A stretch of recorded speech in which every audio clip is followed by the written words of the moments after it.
जय जय सीताराम भजो सिया राम राम हो जय जय सीताराम।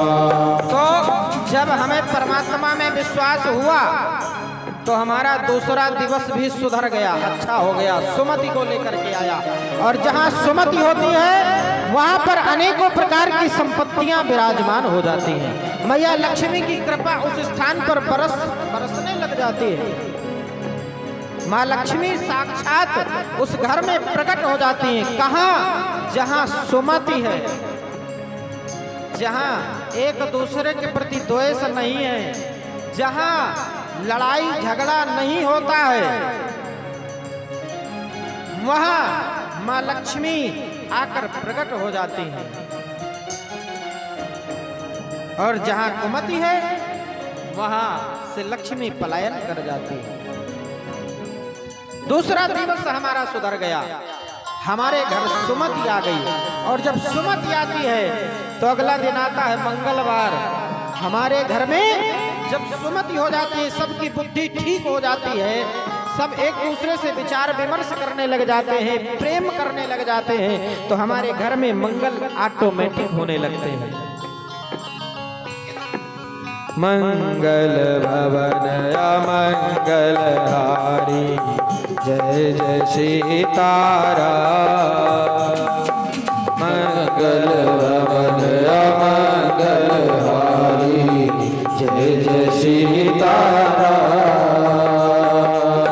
बहुशो दशरथ अजिर बिहारी जय जय सीताराम भजो सिया राम राम जय जय सीताराम भजो सिया राम राम हो जय जय सीताराम। जय हो।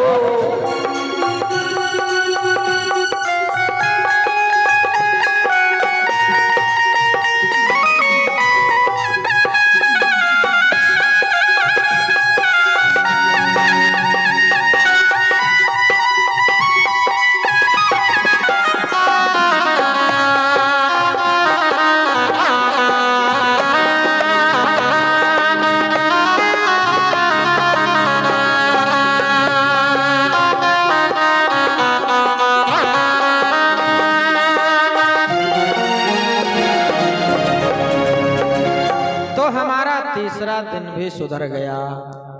जब प्रथम दिवस हमने प्रभु पर विश्वास किया तो हमारे यहाँ सुमति आई, और जब सुमति आई तो हमारे यहाँ मंगल प्रारंभ हुआ।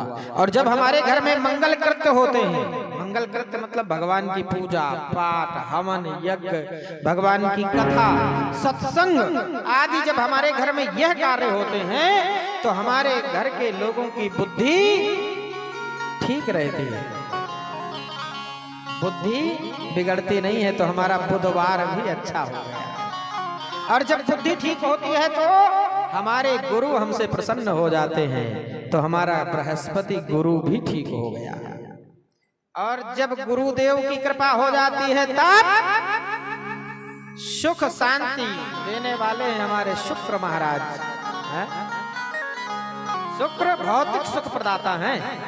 जन्म कुंडली में जिसका शुक्र ग्रह उच्च का हो, बढ़िया स्थिति में बैठा हो, तो उसके पास भौतिक सुखों की कमी नहीं रहती।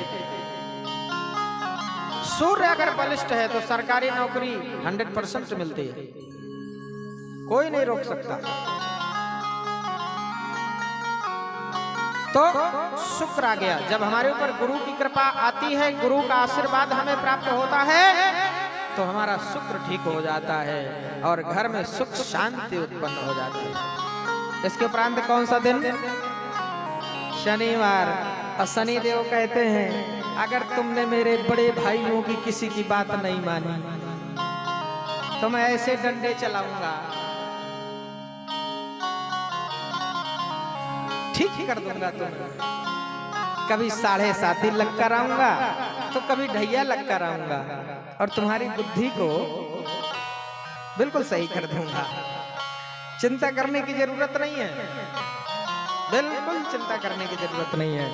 इसलिए शनिदेव महाराज कहते हैं मेरे बड़े भाइयों की बात मान लो, इसी में भलाई है, वरना हम बैठे हैं, हमसे बच के कहां जाओगे? हाँ? हमसे बच के कहीं नहीं जा सकते। बोले भक्त वत्सल भगवान की जय हो। तो पहला हमें परमात्मा में विश्वास करना चाहिए। जीवन में भी एक दूसरे के प्रति विश्वास सदैव रखना चाहिए और करना भी चाहिए, क्योंकि मैंने आपको बताया अभी, विश्वास रिश्तों को जोड़ता है और अविश्वास रिश्तों को तोड़ देता है। हमें तोड़ना नहीं है, हमें जोड़ना है। बोले भक्त वत्सल भगवान की।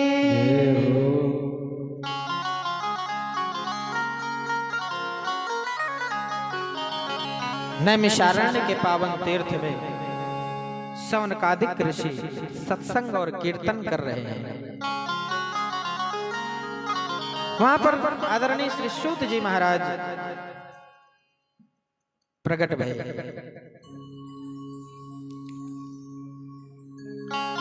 सनकादिक ऋषि एक बार ब्रह्मा जी के पास गए। बोले प्रभु, पृथ्वी में हमें कोई ऐसा स्थान बताइए जहां हम सत्संग करें, कोई हमें कथा सुनाए, ऐसा कोई कथावाचक भी बताइए जो सब शास्त्रों का ज्ञाता हो और हमें भगवान की दिव्य पावन कथा का श्रवण रसपान करा सके। चक्र दिया। बोले ये चक्र जहां पर रुक जाए तुम लोग वहीं सत्संग प्रारंभ कर देना। यह चक्र भगवान नारायण का था और यह चक्र आकर के नैमिषारण्य में रुका, इसलिए नैमिषारण्य तीर्थ को चक्र तीर्थ भी कहते हैं। बोलिए नैमिषारण्य तीर्थ की जय हो। बोलिए चक्र तीर्थ की जय हो। कौन कौन गए नैमिषारण्य? यहाँ से कितनी दूर है? दूरी बता सकते हैं कोई? यहाँ से कितनी दूर? 155। तब हम नहीं जा पाएंगे। हम सोच रहे थे थोड़ी बहुत होगा तो चले जाएंगे।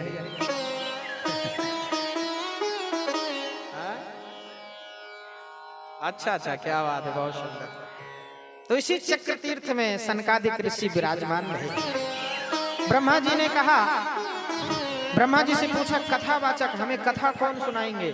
तो ब्रह्मा जी ने कहा सभी शास्त्रों के ज्ञाता मेरा परम प्रिय पुत्र और व्यास जी का शिष्य सूत जी महाराज स्वयं आ जाएंगे और आपको भगवान की पावन कथा का श्रवण रसपान कराएंगे। माँ गंगा का स्नान करते, ध्यान करते, भगवान चरणों के अनुराग में लगे रहकर सभी संत ऋषि महात्मा सूत जी महाराज का इंतजार करने लगे। और वो समय आया, सूत जी महाराज 88,000 ऋषियों के मध्य में प्रकट भए। बोले श्री सूत जी महाराज की जय हो। तुरंत प्रश्न किया, प्रभु आने वाला कलयुग तो बहुत विचित्र है। क्यों? इस कलिकाल का मनुष्य बहुत विचित्र होगा। कैसा? भगवंत कथा न रुचेगी जिन्हें, नहीं शास्त्र की बात पे ध्यान धरेंगे। अब पढ़ के अंग्रेजी कहाँ आएंगे साहब, होटल में मदपान करेंगे। कलयुग के प्राणी को भगवान की कथा अच्छी नहीं लगेगी, सत्संग अच्छा नहीं लगेगा, माँ बाप अगर कोई अच्छी बात बता रहे हो तो वो अच्छा नहीं लगेगा, कोई फ्रेंड आकर के बता दे वो बहुत अच्छा लगेगा। अरे वाह, तुम तो मेरी जान हो। माँ बाप कहीं कहीं के मर जाएं, बेटा ये कार्य खराब है तुम्हारे लिए, तुम्हें नहीं करना। अरे तुम बूढ़े हो गए हो, तुम पुराने जमाने को, तुम क्या जानो, तुम क्या जानो। वास्तव में जितना एक बाप और एक माँ अपने पुत्र और अपनी संतान का भला सोच सकती है, उतना इस संसार में हमारा आपका भला सोचने वाला आज तक पैदा नहीं हुआ और न होगा। अब बजाओ ताली अपने मम्मी पापा के लिए। नहीं होगा। भगवंत कथा न रुचेगी जिन्हें, नहीं शास्त्र की बात पे